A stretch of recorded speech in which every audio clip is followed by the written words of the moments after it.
ओम। आप सभी को सादर प्रणाम। आप सभी का हमारे इस YouTube चैनल पर हार्दिक स्वागत है। आज हमारी यह वैदिक संध्या के मंत्रोच्चारण के शुद्धिकरण की प्रथम कक्षा है। वैसे तो संध्या के मंत्रों का उच्चारण शुद्ध करने के लिए व्याकरण के कुछ आधारभूत नियमों की आवश्यकता होती है, लेकिन जहाँ जहाँ जिन जिन चीज़ों की आवश्यकता होगी वहाँ वहाँ मैं उन प्रकरणों में आपको बताता चलूँगा। तो एकदम सामान्य भाषा में, सामान्य शब्दों में हम इन मंत्रों के शुद्ध उच्चारण को सीखेंगे। वैसे तो जिन लोगों का पहले का अभ्यास है उन लोगों को थोड़ी सी समस्या आ सकती है, क्योंकि पूर्व के संस्कार नए संस्कारों को बनने में या नया उच्चारण सीखने में बाधा बनते ही हैं। लेकिन जो लोग नए हैं उन लोगों के लिए यह उच्चारण सीखना एकदम आसान होगा, सरल होगा। तो संध्या के मंत्रों का उच्चारण शुद्ध करने के लिए हमने आज पहला गायत्री मंत्र लिया है। गायत्री मंत्र को भी देखने से पहले हम वैदिक संध्या का यह शीर्षक देखेंगे। मैं वो भी विषय आपको बताता चलूँगा कि जहाँ प्रायः अशुद्धियाँ होती हैं। तो ध्यान से देखिएगा। सबसे पहले शीर्षक है अथ वैदिक संध्या। सबसे पहला शब्द देखिए, अथ। इसको प्रायः गलत उच्चारण किया जाता है। कुछ लोग क्या कहते हैं, अथ अथ कहते हैं। देखिए ऐसे मैं लिखकर बता रहा हूँ, ऐसे यानी नीचे हलंत लगाते हैं और हलंत लगाकर इसको क्या बोलते हैं, अथ। तो ये तो अथ है, लेकिन जब नीचे हलंत नहीं होगा, ऐसे होगा जैसा नीचे लिखा हुआ है, तो इसको क्या बोलेंगे, अथ। थ थ ना कि थे। थे नहीं बोलेंगे। कुछ लोग अथे ऐसा बोलते हैं, अथे नहीं, अथ थ। फिर अगला शब्द देखिए। अगला शब्द है वैदिक। ये देख रहे हैं ना, दूसरा शब्द वैदिक। तो कुछ लोग इसका उच्चारण गलत करते हैं, क्या कहते हैं, वेदिक। एक मात्रा बनाते हैं, वेदिक बोलते हैं।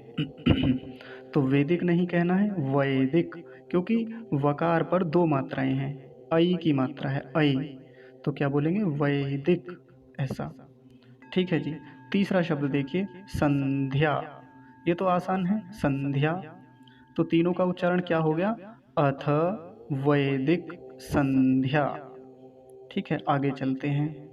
अब गायत्री मंत्र का शीर्षक देखिए। सबसे पहला शब्द वही आया है, पुनः अथ। दूसरा शब्द क्या है, गायत्री। गायत्री, बड़ी की मात्रा है, दीर्घ ईकार है, तो क्या हुआ, गायत्री। तीसरा शब्द क्या है, मंत्रः। मंत्रः। अब एक बात का ध्यान रखेंगे, जब प्रकरण में एक मंत्र हो तो यहाँ शीर्षक में क्या बोलते हैं, मंत्रः। जब दो या दो से अधिक मंत्र हो तो क्या कहेंगे, मंत्राः। मंत्राः, आ की मात्रा लगाकर बोलते हैं, ऐसे। ये देख लीजिए, ऐसे। जब दो या दो से अधिक मंत्र हो तो ऐसा बोलेंगे, लेकिन यहाँ पर एक मंत्र है तो क्या कहेंगे, मंत्रः। ठीक है। तो शीर्षक क्या होगा, एक बार फिर से देख लीजिए, अथ गायत्री मंत्रः, ऐसा। चलिए अब गायत्री मंत्र का हम उच्चारण देखते हैं। सबसे पहला शब्द क्या है, ओम।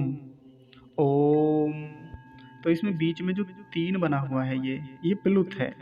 इसका तात्पर्य यह है कि इसका उच्चारण लगभग 3 सेकंड तक होगा, 3 पलों तक होगा। हमारे दाएं हाथ की या बाएं हाथ की जो नाड़ी होती है वो 3 बार जितने समय में स्पंदन करती है, धड़कती है, फड़कती है, उतने समय तक इसका उच्चारण होगा। ऐसा वर्णोच्चारण शिक्षा में ऋषि दयानंद लिखते हैं। तो कैसे उच्चारण होगा, ओम, ऐसे करके। फिर आगे देखिए, अगला शब्द है भूर्भुवः। भूर्भुवः। अब यहाँ देखिए, गायत्री मंत्र में बहुत सारी अशुद्धियाँ होती हैं। जब बच्चे विद्यालय जाते हैं सबसे पहले उन्हें गायत्री मंत्र सिखाया जाता है, या घरों में भी गायत्री मंत्र सिखाया जाता है, तो वहाँ पर भी ये गलती होती है। कारण यही है कि उनको बड़ी तेज़ी से, तेज़ गति में उच्चारण करना सिखाया जाता है, जिसके कारण से ये अशुद्धि होती है। और पता है, जल्दी जल्दी में इसका उच्चारण क्या करते हैं, भूर्भुव भुवस्वः।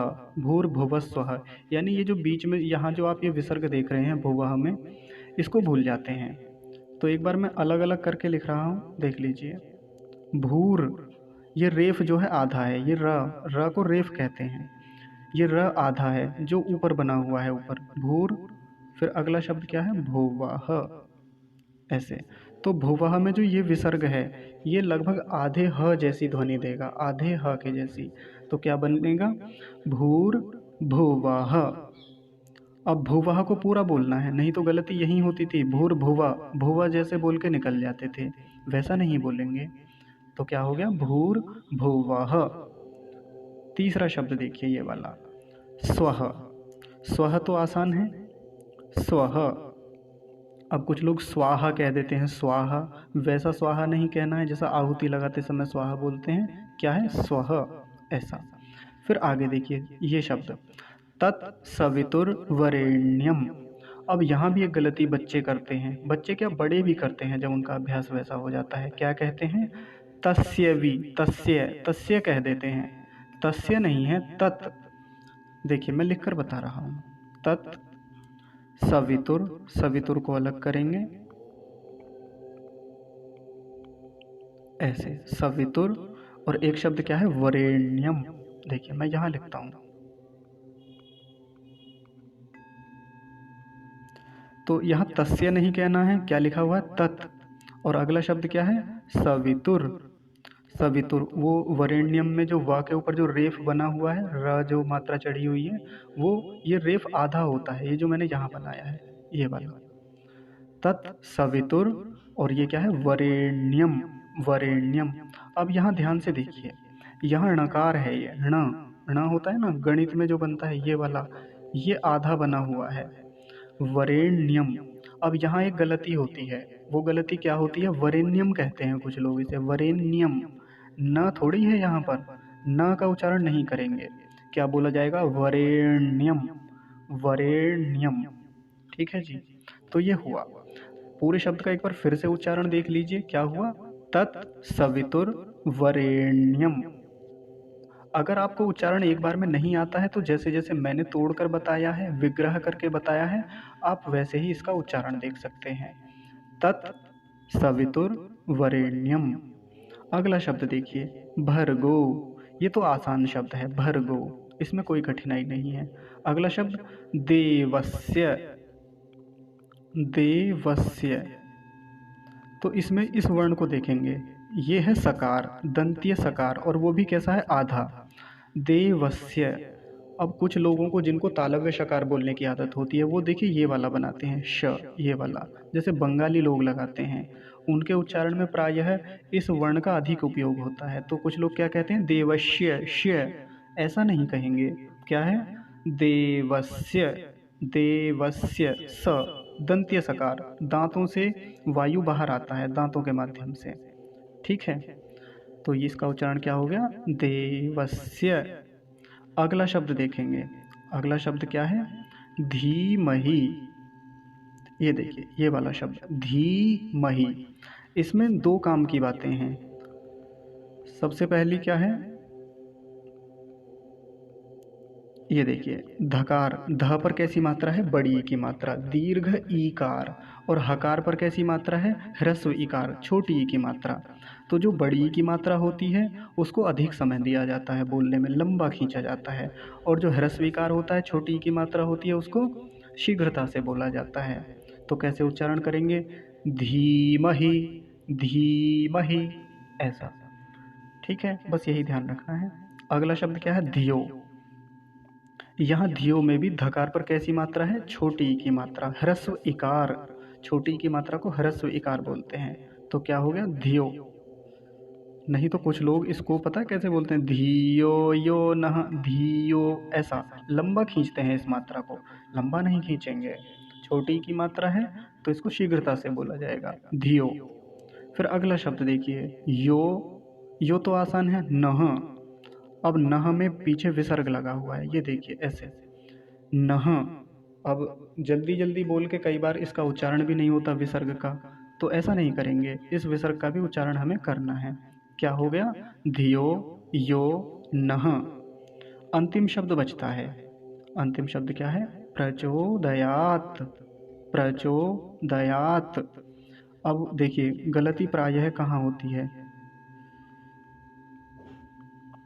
तो इसमें प्रचो को परचो बोल देते हैं, परचो, परचो, यानी कि ऐसा मैं बताता हूँ, देखिए ऐसे करते हैं, परचोदयात, बहुत सारे लोग। मैं उन चीज़ों की बात कर रहा हूँ जहाँ गलतियाँ होने के अवसर होते हैं, चांस होते हैं, तो उनको नहीं होने देना है। और यदि आपके साथ वाले कोई गलत उच्चारण करते हैं तो उनको भी आप शुद्ध करा सकते हैं इसी विधि से। तो परचो नहीं करें, कहेंगे क्या है, प्रचो, प्र। देखिए मैं इसका एक बार लिख कर बताता हूँ। ये जो बनता है ये कैसे बनता है, पकार हलंत और रेफ, इन दोनों को मिलकर बनता है प्र, प्र, ऐसा, ना कि पर थोड़ी होता है, प्र होता है, प्र। ठीक है, ऊपर मैंने लिख दिया है, प्रचोदयात, दयात। ठीक है जी। तो दयात में नीचे तकार में हलंत है, सबसे अंत में देखिए यहाँ पर हलंत बना हुआ है, तो वहीं रुक जाएंगे। अगर ये हलंत ना होता तो कैसे उच्चारण करते, तो बोलते प्रचोदयात, त ऐसा बोलते। लेकिन अभी हलंत लगा हुआ है तो कैसे बोलेंगे, प्रचोदयात, ऐसा। ठीक है, तो एक बार प्रवाह से इस पूरे मंत्र का उच्चारण देखेंगे, फ्लो में देखेंगे कैसे एक श्रुति में पाठ करेंगे। सबसे पहले इस मंत्र का शीर्षक, पहले संध्या का शीर्षक और फिर मंत्र का शीर्षक देखेंगे। देखिए, अथ वैदिक संध्या, अथ गायत्री मंत्र, ओम भूर्भुवः स्वः तत्सवितुर्वरेण्यं भर्गो देवस्य धीमहि धियो यो नः प्रचोदयात्। ठीक है, तो इस प्रकार ये गायत्री मंत्र का उच्चारण यहाँ पर पूरा होता है। ये हमारी आज की पहली कक्षा थी। दूसरा जो मंत्र है आचमन मंत्र, उस दूसरे मंत्र को हम अगली कक्षा में लेंगे। तो दूसरी कक्षा में आप सभी लोग अवश्य जुड़िएगा, वहाँ हम फिर से अन्य मंत्रों का उच्चारण हम सीखेंगे और उसके पश्चात विधिवत क्रम से आगे के मंत्रों को भी देखने के लिए अगली कक्षाओं में मिलते रहेंगे। तब तक के लिए आप सभी को सादर प्रणाम, नमस्ते,